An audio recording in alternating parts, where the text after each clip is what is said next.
Hello, everyone. Welcome to the Ice Cold Takes podcast. I'm your host, Joey DeMeglio. The New York Rangers are back from the Four Nations face-off break. First four games are in the books already, and they split them 2-2 is the record. Still battling it out for a wild card spot. They're currently 4 points out. They just played that game in hand against the Maple Leafs, and they unfortunately came away with a loss. That one's a bummer. I guess we could start there. The Rangers coming off a game against the Islanders where they won 5-1. They After being pounded with chances against the Penguins and the Sabres, the defense really tightened up in this game against the Maple Leafs. A few too many costly mistakes ruined it for them. The third period I thought was really good for the Rangers tonight. Um, you had guys forechecking and making stuff happen. I think the penalty kill was outstanding. If it weren't for the penalty kill, the Rangers would not be battling it out for a wild card spot right now. It's just, I think, plain and simple, the penalty kill is at the same level their power play has been at in previous seasons. It's been that good. Zibanejad and Cooley hooked up on the tying goal to make it 2-2, and it looked like the Rangers had all the momentum in this game, against the Leafs, that is. And just all of a sudden, one bad play, and it's in the back of your net, and that's it. That's the game. That's it. Man, like, this felt like how other teams play against the Rangers, like, a couple years ago, where they dominated the shot share, had all the chances, couldn't get it past Shesterkin, and then the Rangers get the one and done chances and then just happen to get a fortunate power play and capitalize on the opponent's mistakes. That's what it felt like, and this is a bummer because the Rangers had the game in hand. They could make it 2 points out of the playoff spot, keep pace with Columbus and Detroit, who are about to play in the Stadium Series, I think tomorrow, on Saturday. But that game in hand is gone now. Same amount of games as Columbus, and they're 4 points out. So that's a big stinker right there. That's not ideal. They didn't even get a point in that game. And it's not gonna get easier. I mean, it will get somewhat easier. They're playing the Predators, who aren't having a good season.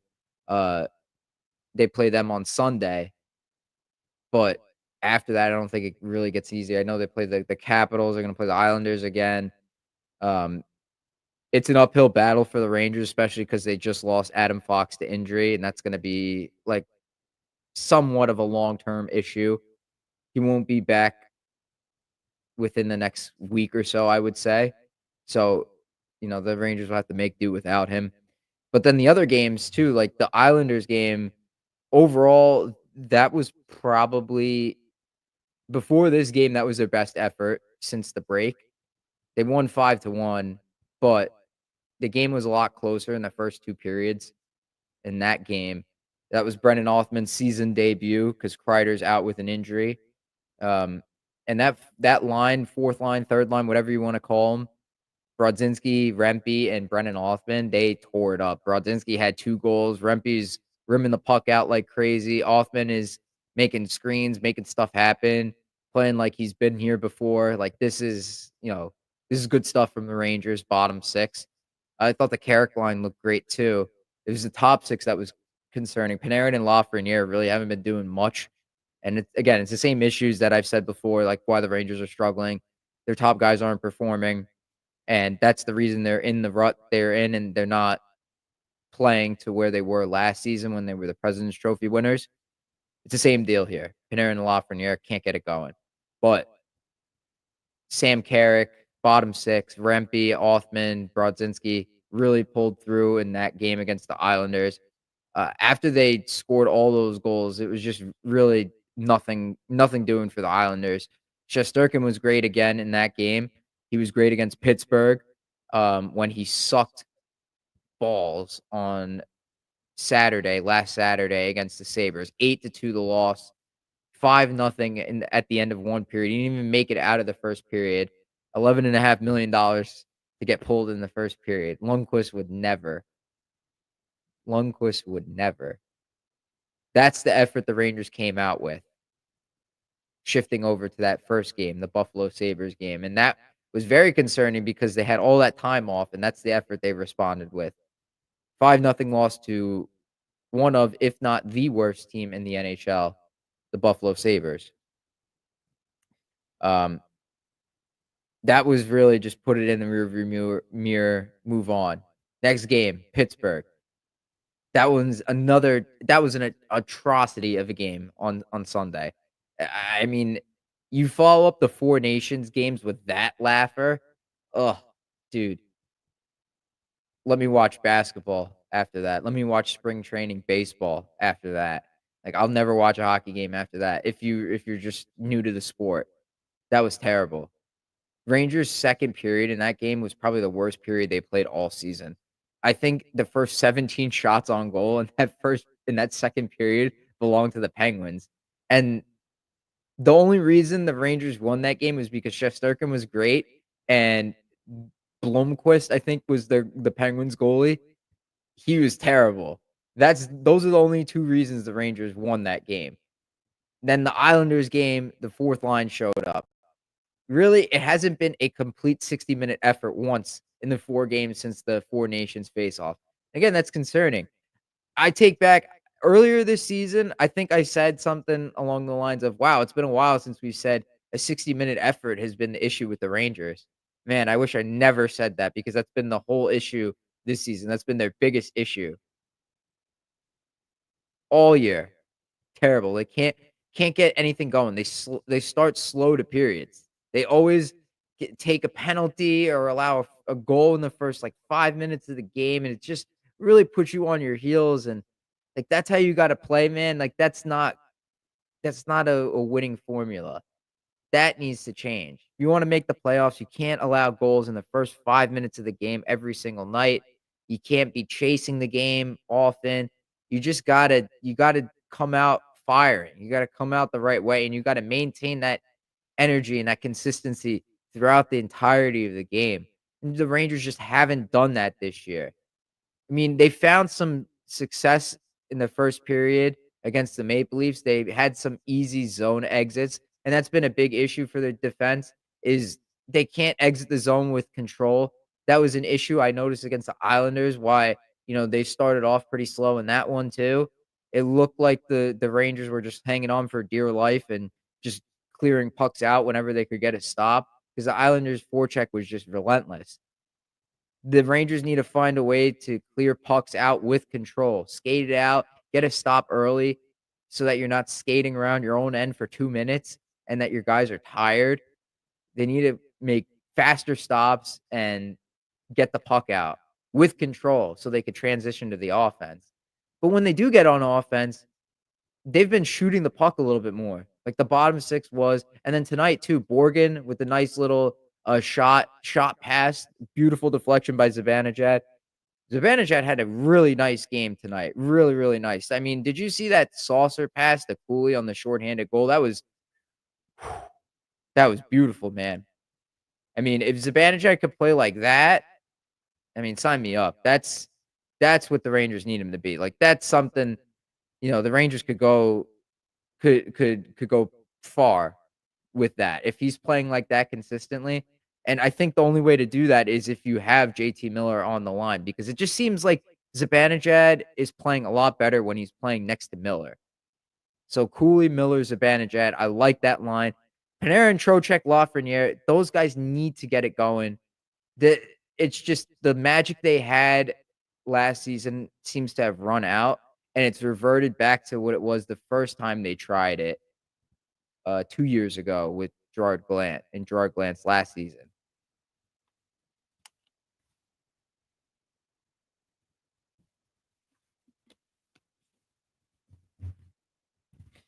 But yeah, it's a lot for the Rangers. I mean, 4 points, it doesn't seem like a lot to come back from, but I mean, they've done a lot of heavy lifting already. They passed a lot of teams. It's only Columbus and Detroit and Ottawa that they're gonna have to pass right now. But those teams just keep winning. But this is what I mean, though. Like, I don't wanna call it quits on this season. I want the Rangers to make the playoffs because it's wide open. None of these teams in the Eastern Conference move me. Like, Washington, I know they're having a great year, but they could be beaten. They're beatable. We know the Hurricanes are beatable. The Devils aren't without their flaws, right? I mean, of course, the Panthers, I don't think they're having, like, an amazing season. Toronto, this was a very winnable game. All these teams are beatable.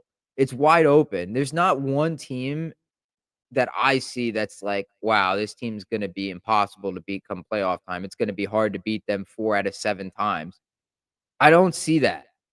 Maybe the Rangers really aren't in that position themselves, but we've seen what they've done before in the past, and if they could just go on one stretch run where everybody's playing their best, if they could just channel just a little bit of what they did last season and inject it to here right now to get them into the playoffs and then carry them through the playoffs, I think they have a really good shot. So, I'm hopeful. Maybe that's just the fan in me that's always gonna be like that. Um, but I certainly don't think the Rangers should be making, like, crazy moves for rentals. They don't deserve it. My stance remains firm on that.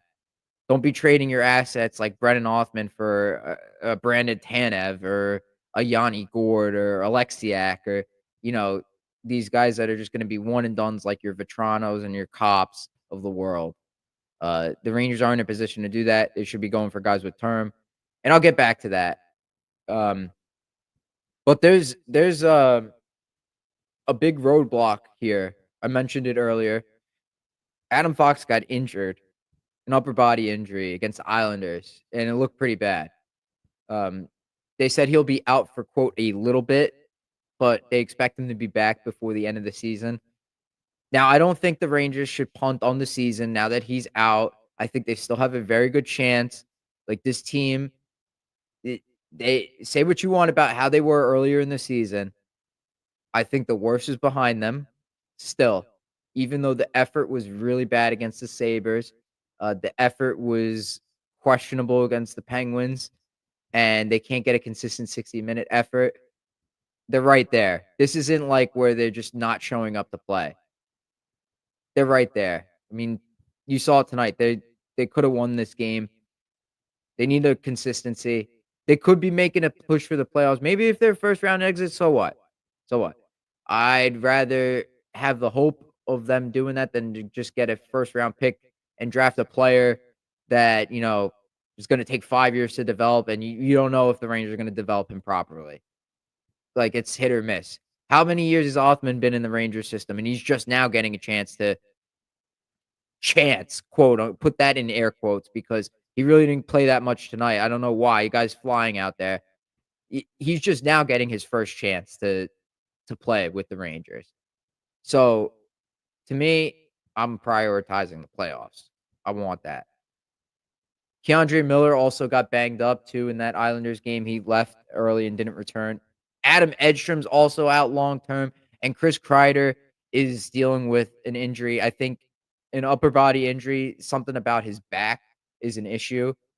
And to me, I don't understand why they don't just put Chris Kreider on IR or LTIR. Why don't they put Fox on LTIR? That doesn't make sense that, oh, the Rangers have enough cap space. Okay, why not get more? You're in a position right now where you don't have much draft capital. You traded all of it away in previous deadlines. You need to make the most out of your cap space. That's an asset. You've seen teams at deadlines past just get involved. Get involved as a broker in a 3-team trade and take a 5th-round pick. That's smart GMing. Bill Guerin did that, I think, last year or the year before, and look at their cap situation. They have buyouts like crazy. They're still paying Parise and Suter for their contracts, and they haven't played for them in years. They have dead money, and they're still getting involved on that stuff because they need to add draft capital. That's the big thing here. Why not create more space for yourself? I know the Rangers have a lot thanks to the Trouba trade, but make more for yourself. That's a stupid reason. Oh, they don't need the cap space. But that's not to me, that's not a reason. Just Make more space for yourself. You have all 3 of your retention slots available. Get involved with those trades. Uh, Fox and Kreider. Like, Kreider for sure should be on IR. I don't know why he's just listed as day to day because he's not 100%. And when he's not 100%, he's practically at 0% or 10% because he doesn't do anything to impact the game. A fully healthy Chris Kreider, yeah, I'll take that every day of the week. That's what's going to get you over the hill. A 10%, 15% Kreider doesn't do anything for you. I'd rather you play Rempe in his spot the entire game. Whatever minutes that Kreider got, play Rempe. Rempe at 100% over Kreider at 10%. That's an ice cold take, I think. Zach Jones is back in. Brennan Othman, as I said, got called up. Does it change their deadline plans? I really don't think it should. I don't think they should be holding on to Ryan Lindgren still. Oh, now Fox is injured, so now we have to hold on to Lindgren to make a push for the playoffs. No, you don't. You really don't. The defense is really bad, is already bad. It's not going to get that much worse if Lindgren is traded. Believe it or not. The way Lindgren has been playing this season, it's been awful. Awful. And I love him to death. I once felt that he could have been a future captain of the Rangers. He's a former oh my gosh, what's the award? Oh, he's a former extra effort award winner. Guy's the heart and soul of the Rangers. Yes, I understand that. Not having a good season though. So, I don't feel bad saying if you take him off the Rangers right now and replace him with Matthew Robertson, maybe they're not better, but they're not that much worse. So, it's a lateral move, but you're trading Lindgren, who you're going to let walk for nothing at the end of the season, and you get and I don't understand this, how he's not going for more than this, why the market is so low. You get at least a second round pick for him and a prospect. Ben Sherratt, David Savard, all these defensemen years past that are older and more banged up got more value than what Lindgren is supposedly getting on the market this year. And that doesn't make any sense to me because Lindgren is younger, he has a cheaper contract, and the Rangers can retain salary on that. Why is he getting lowballed with the offer? That doesn't make sense to me. Why? Because it's the Rangers? Well, oh, he's banged up. Oh, he's got wear and tear. But you mean to tell me that Ben Sherratt didn't? And Sherratt was infinitely worse than Lindgren. Ugh. David Savard and old David Savard. That guy got a first round pick. If those guys get first round picks with 50% retained, there's no reason to me why Lindgren can't get a first round pick from a team that's like a top contender. I'll take it from like a true Stanley Cup contender. If Lindgren gets traded to one of those teams and they get a first round pick out of it, the Rangers, I'll take that. Even if it's like a 25 to 31 or 2 pick, I'll take it over the second round pick. To me, that's what I would do. They shouldn't be holding on to that. It's a bummer that Fox got hurt, and this is like in the midst of all this talk coming off the Four Nations. Is like Fox good enough defenseman? Like he looks like he's plateauing. You know, at times, like I agree with people when they say that. It's not that he's bad; it's just that he hasn't gotten better in a while. Like his first few years, you could see like he was always making stuff happen. Amazing defender, good offensive instincts. And he got better every year. He hasn't really gotten better in the last couple seasons. He's stayed the same. His skating hasn't improved. We're still seeing the same things, right? I mean, maybe part of it has something to do with his partner. And then at times, he's looking like a 45-year-old man going through a midlife crisis skating. Like, he looks like he's skating in an all-star game sometimes. Like against the Sabres, it looked like he wasn't even trying. That was concerning. But the Rangers need him. Absolutely. He's not a bad player. Not saying that at all. I'm just saying he needs to step it up. And by no means am I saying like, oh, you got to take him off the USA roster for the Olympics. Now that all those guys showed him up, knocked him off the first power play unit. I'm not saying that. He's just plateaued, and that's not good plateauing. He's gotta improve. He's gotta hire a strength and conditioning coach. He's gotta work on his skating in the off season. He's gotta get faster. And first and foremost, he needs to be healthy. That's a big issue. Past couple seasons have, like, he's started off he started off good, and then he got hurt, and everything changed after that. He wasn't the same player in the playoffs last year. After he re-aggravated that leg injury against the Capitals, he couldn't skate. He was completely different. The Rangers needed him. You couldn't take him out of the lineup. I understood that. But he needs to be healthy. He can't play hurt. He's got to prioritize his health. So right now, this is the best thing for him is just to take off, is to do whatever he's doing. Don't do what Kreider's doing and trying to get back in the lineup day to day. My ass, man. Sit your ass down, please. Please. Kreider at 10% does nothing for the Rangers. Nothing. I would rather have Hoffman in there. Call up Berard if you have to. Call up Sakura. Hoffman looks good. I think the Rangers need to give him some run. I think they need to let him play. Tonight, I don't know why Peter Laviolette didn't use him. He was flying out there. You don't think a guy like that can make an impact? Like, don't be worried about the mistakes. Let him fail. Just let him fail. Let him play. The guys are dying to play. Zach Jones dying to play. Brodzinski is doing great right now. I mean, so inspiring. That all the stuff that guy goes through, going up and down between the minors and the Rangers a million times a season. He gets a multi-goal game, almost gets a hat trick against the Islanders. I mean, what a performance. He hit the post tonight. Those guys, the Hartford teammates, the Hartford line, they look good in the Islanders game. Let them play. Especially with Panarin, Trocheck, and Lafreniere not going, should be all hands on deck, man. Let them play. Just don't worry about making mistakes, because you're gonna make a mistake anyway. Look at Shesterkin. He made the mistake, and that's what cost him the game. You have no control over that. So just ride your guys out. Use all 12 guys. Just do it. Just do it. One thing I want to talk about before I get into like the ice cold take segment is the Four Nations face off. Man, that was awesome. I never, ever want to see an all-star game again. I was very, very impressed by United States. Very impressed. I'm disappointed they lost the gold medal game, but the future is bright for USA hockey.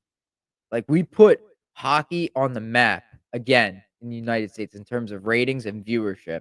And it's just overall is the best thing, because more people watch it, the league gets more money, means the salary cap go up, the owners are happy, the players are happy, they get paid more, the fans are happy because the game is growing. Everybody's happy. It's just brilliant what they did. And they showed up the NBA. Like, when has that happened? When has that happened? Like, hockey beating out the NBA, right? Like, it was the talk of the town. I loved seeing that. And yeah, like the political stuff, yeah, you're gonna have that stuff. I'm sure it had something to do with it, but man, there's so much at stake here. It's like, who's the better country? Who has the better program? Like, Hockey Canada is going down right now. United States is on the up and up. Let's see how these guys do. I remember my first like international experience was like when I first started watching hockey. USA versus Canada, that gold medal game. The Americans were down 2-0, and they came back, tied it in the last minute, and they lost a heartbreaker in overtime. Crosby scored the game winner. Man, that feeling, that gut wrenching feeling where it's just like everything is empty when their best player scores, it just hit all over again 15 years later when McDavid scored all alone in the slot. Thanks, Matthews. Jordan Binnington, if it weren't for him, United States easily wins that. They were clearly the better team in that game and the tournament. The future is bright for them. I'm thoroughly impressed by the United States. The defense is unbelievable, unreal, and I'm not talking just like the defender. Like Slavin is a beast. The Faber amazing. I'm not talking about just those guys. I'm talking about the forwards. Like Matthew Boldy, unbelievable, man. That guy is great. Dylan Larkin is unreal. That's a third line center. That's oh my god. That's insane. Uh all these guys too. It's so crazy. Like when I feel like when I first started watching hockey, your first line center at the time, like around the league, most of those guys had like their one role. Like they would play the first line and they would play the power play. But they wouldn't kill penalties. They wouldn't be relied on in all situations. Like they would designated offensive players pretty much is what I'm getting at here. No. Every single star player on the United States plays defense. Right? Like Jack Eichel is the number 1 center or Matthews is their number 1 center. Both of those guys play not good, exceptional defense. Exceptional defense. Like Matthews is no slouch in his own end. He's great. He scores all the goals, but man, he is great defensively. Eichel, same deal. Otherworldly offensive talent, great defensively. I love that. I love that how that's the mold is like we want every single player to play a solid two-way game. Like you need to be good all around everywhere. You could excel, you could be excellent in one particular area, but you got to at least give me great in both areas. You could be amazing offensively, but you have to at least be great defensively too. I love that. Love it. And it's not even just like the defenseman or the bottom 6 guys. Everyone from top to bottom, all 12 forwards on that team played defense. Love that. The Rangers did look out of place. Like a lot of the players, except for JT Miller, um, I don't think he fit in with the identity. Like that game against the first game, United States versus Canada, unreal. That was one of the best hockey games I've ever seen. That was great. Brady Tkachuk, Matthew Tkachuk, unbelievable. I've talked about them enough on this podcast. I love those guys. They're great. Fox, I mean, I talked about it. He's plateauing. Like when you compare him to like Makar, yeah, Makar is way better at this point now. I remember when those two were like neck and neck. Who's better, Fox or Makar or Hughes? It's so far off right now. Um, but back now to transition back to the Rangers and to wrap up this show, we have to talk about the trade deadline and what the Rangers should be prioritizing. So this will be the ice cold take segment of the show. Is at the trade deadline, what is the most pressing need for the Rangers? To me, defensemen with term and draft capital. Now, to start, let's talk about like the defensemen that are available. There's a few that I was looking at. Cap Friendly is no longer a thing, so this was pretty difficult for me to find. There's a site called Cap Wages, and you have to sort by contract and expiry year. You don't want to be going for any rentals. That's out of the question, unless you're gonna trade for them and extend them like you did Will Borgen. In that case, you better get someone that's no older than the age of 26, 27, maybe 28 years old. Don't get a guy that's in their 30s or mid to late 30s. They're older than 30. Don't do that. Don't do it. Not worth it. The guys I was looking at, two from the San Jose Sharks, Mario Ferraro and Jake Wallman. Mario Ferraro, the Rangers should be all over that. All over that. That's like, you need like a guy that's at least under contract for another year at an affordable cap hit. You need a partner for Adam Fox. Lindgren's not cutting it anymore. He's not going to be returning next year.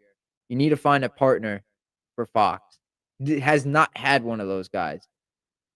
If the Rangers could get a package for both of those defensemen, I mean, you there's no reason why, like, I can't see I could see the Sharks saying, "Okay, yeah, we could get value for these guys. Let's trade them because we're still in a rebuild." That makes sense. They I think they're 26, 27, 28 years old. Let's just double check. Mario Ferraro is how old? He's 26, so that's perfect for the Rangers. A little bit on the older side for the Sharks, who are building a younger team. And then Jake Wallman is 29 years old. So a little bit on the older side too if you're going for the Rangers, but I would use him as like a top 4 defenseman. Maybe you fill out your bottom pair. I don't think Lindgren's cutting it anymore. Miller's hit or miss. Borgen, they already extended. Vakanainen, I don't know about. He had a great game against the Islanders, of course, 3 points. Zach Jones, you don't know what you're doing with him. Looks like the Rangers are moving on from him. They don't like what's out there for him. These are guys that I think the Rangers should look to acquire. The other one too that is more would probably be more on the expensive side in terms of acquisition of price. Rasmus Anderson from the Calgary Flames. Now he is right-handed, I believe. So him with as a pair with Fox would be interesting. The Rangers don't like to go with righty, as we know. He is a right-handed shot. For his career, 221 points in 513 games. Minus 18 this year, but the Flames, I don't think, are a good team again this year. This is a guy who scored 50 points before in the NHL. 49, 50 points, 49, and these points of totals have kind of dropped off in the past few seasons. But he's a puck-moving defenseman. That's what the Rangers need. They need a complement for Fox. First and foremost, I think that's a big thing. Not to mention what I said before about how Fox needs to improve his skating in the offseason. But defenseman, that's the biggest thing. The other one too, that they could take a look at, I've seen and heard a couple people talking about this, Ryan McLeod from the Buffalo Sabres as a potential third line center. You know, they don't have Filipino anymore, and they're using Zibanejad at the wings, so your center depth is, as it currently stands, JT Miller, Vincent Trocheck, Sam Carrick, and Johnny Brodzinski. So very thin there. But I was thinking to myself before, right? Like if you want a true number one center, you should just wait for Eichel to hit free agency or McDavid to hit free agency and take your pick there. Because you know you could entice one of those guys to come. It's possible. Not out of the realm of possibilities. So it didn't make sense to me you trade why you trade for McLeod, especially if you're moving on from Zibanejad, right? Like you use Miller, Trocheck, and McLeod down the middle. I mean, that's good, but you're still missing that true 1C. And is Ryan McLeod really going to make that much of a difference? But you know what? It could. Injury depth. I mean, like you saw, I would have loved that if we made that trade last year when Hedel was out. I would have rather had Ryan McLeod than Alexander Wenberg. Guy skates his ass off. McLeod is super fast. That would be a good pickup for the Rangers, actually. I think that would be a really good pickup. There's a lot of guys on the Sabres that they could pick up. Alex Tuck, who I made a video about. I don't think that's happening, unfortunately. I would love for the Rangers to do that. Bowen Byram's another guy there. Dylan Cousins. They have a lot of guys in Buffalo that they could possibly trade. Be a pretty penny to give up for those guys, but I mean that's the price of doing business, I guess they're the best trade assets on the board, I think. But to sum it up, Mario Ferraro, I think the Rangers should be all over that. 26 years old, under contract for this year and next. That's perfect for the Rangers. Perfect. I think you try him out with Fox. I'm not sure about the handedness. I should have checked this before. He is a lefty. Oh, that's perfect. That's perfect. See how he does. Man, like he's He's done well for them. I think they like him over there, but they're trying to get younger. He's getting older. Fits him with the Rangers' plans perfectly, I think. Chris Drury needs to do whatever he can to get as many picks back as possible. He spent so many mid-round draft picks on guys in the past at deadlines for rentals that he never kept. So he's got to do everything. Retain salary. They have, like I said earlier, the Rangers have all 3 salary retention slots available. Use them. Be a third-party broker in three-way trades to retain salary, even if you just get a 5th-round pick back. But you gotta trade all those UFAs. You gotta trade Riley Smith. It doesn't make you if you trade him, you're not a worse team. You're just as good. He's not doing anything for you right now production-wise. Jimmy Vesey, same deal. Not doing anything for you production-wise. Just trade these guys. Even if the most you could get is a 5th or a 4th-round pick for them, just do it. You stack those up, and maybe you move up in the draft if you want to. Bottom line, you need to fill out the prospect pool. You need to get defensemen and centers in there. There are zero centers in the Rangers organization right now, depth-wise. After Sam Carrick and Johnny Brodzinski, it's Bryce McConnell Barker, and I don't know who the hell else is there for the Rangers. Center, there's nothing there. You need more defensemen too. EJ Emery and Drew Fortescue, they cannot come here soon enough. Rangers desperately need defensemen. They don't have enough here. Like, the guys that they have aren't cutting it. Like, Matthew Robertson, I don't think they look at him as a long-term solution. I can't recall watching someone's talent fail so fast like what I've seen with Zibanejad. Yeah. Yeah, I mean, sometimes when you get older, sometimes that's what happens. Like, if you're not in shape, I don't know. I don't know if that's the issue with Zibanejad. Uh, I don't know. He looked good tonight, though. Anyways, back to what I was saying about the deadline. Sell off all the UFAs. I know last episode I was saying it means you're punting on the season. I take it back. You're not. You're not punting on the season. Riley Smith, Ryan Lindgren, and Jimmy Vesey, if you trade all those guys, you're still just as good as you were before. They're not making a huge difference on the Rangers. Rangers defense is still going to be bad if you trade Ryan Lindgren or if you keep Ryan Lindgren. Rangers middle 6 is going to be if you keep Riley Smith, and the bottom 6 is still going to be the exact same. The 4th line will be the exact same if you trade Jimmy Vesey because they weren't using him that much. So you trade him maybe to a playoff team. Maybe they could really use it. One of their guys got injured. They need to give up a pick. Okay, take it. 3rd round pick, 4th round pick, take it. Vesey. Riley Smith already has salary retained. Cheap and affordable. Playoff team. You trade him there. You get a prospect or pick back or a pick. Take it. Get involved on those salary retentions, man. If there's a 3-team trade and who's close against the cap? I got to see this. Puckpedia. Hurricanes. Senators. If they want to make a push for the playoffs. I know you're competing against them. They make a trade. Get involved in that. If they make a trade with somebody that has a lot of space, they trade with the Sabres, for example, and they need more retention. Get involved in that. Just retain salary. Make them send you like a 4th round pick or something. That is what the Rangers need. They have 0 picks. I'm telling you, it's not good. Let's look what they have.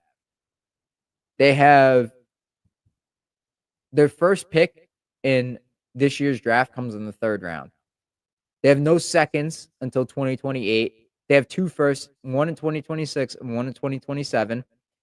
They have their 3rd rounders. They have 1 4th rounder. They traded the one in 2026. They traded the one in 2027. They need more. You need to make more picks here. You're not picking in the first 2 rounds, really. 2 picks in the 1st round of the next 3 drafts. That's not good. Out of 6 picks, you only have 2 of them. You need more. You need seconds. You need to fill out your organization. The Rangers don't have enough.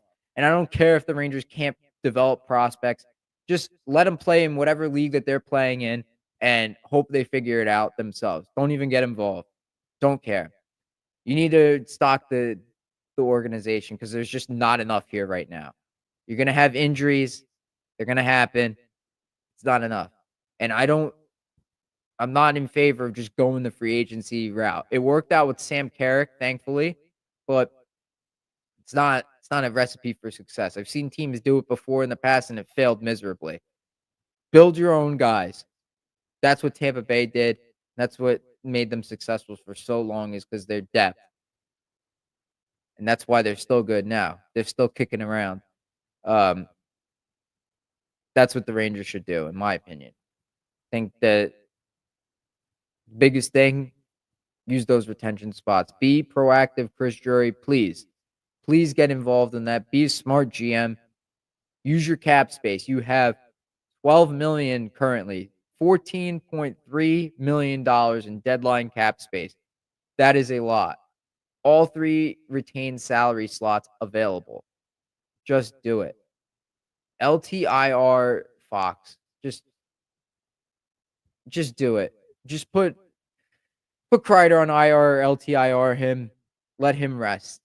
Let him rest as long as possible because if you're going to make a playoff push and you want to be serious about it, if you don't want to just be a first round exit, you need Kreider to be at 100%, not 80%. You saw how he was this season. He's obviously dealing with something. Doesn't look good. So let him rest. Use the cap space to your advantage. Get involved in those trades and make your team better for the future. Maybe you're taking a step back, but you're certainly trying to take a step forward. That's what the Rangers should do. And that's it for me, guys. I'm done here. Ice Cold Takes us out. Hope everyone has a nice weekend. I'll see you guys next time. Go Rangers.